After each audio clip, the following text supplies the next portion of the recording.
My name is Michael Young, and I'm a lawyer who handles contested estates in Texas. In this video, I'll talk about common law marriage and why it's often an important issue in the estates that I handle.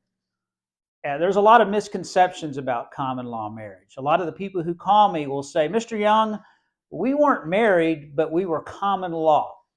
Well, that notion is not uncommon, but it reflects a fundamental misunderstanding of what common law marriage is in Texas.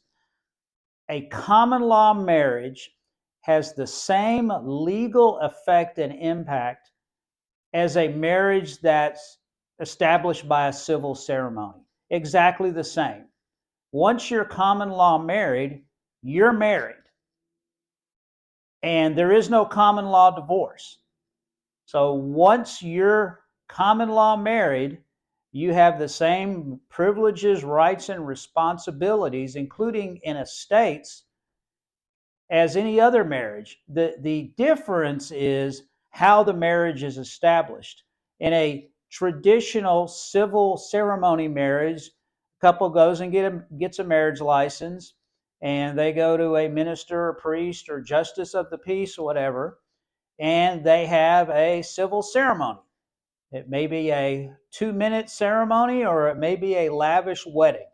Doesn't matter. You have an established civil marriage. With common law marriage, it's different. It's established differently. And the elements of common law marriage I can discuss in other videos, but briefly, it's that the couple agree to be married, they cohabitate, and probably most important, they represent to others in the community that they're married. But once they do that, and once that's legally established, often through a court proceeding or through a disputed estate, it's the same as any other marriage. And once again, there is no common law divorce. Now, why is it an important issue in the cases that I handle in the contested estates?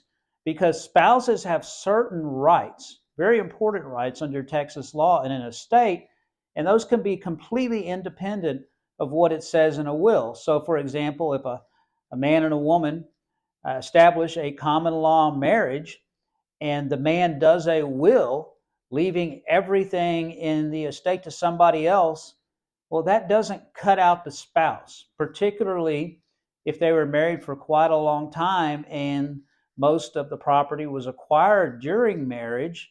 The spouse, even if she's cut out under the will, still has community property rights.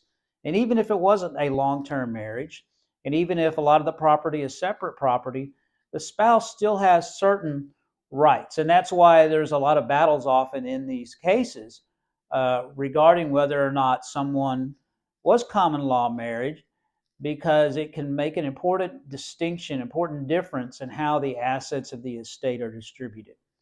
I've been on both sides of these battles.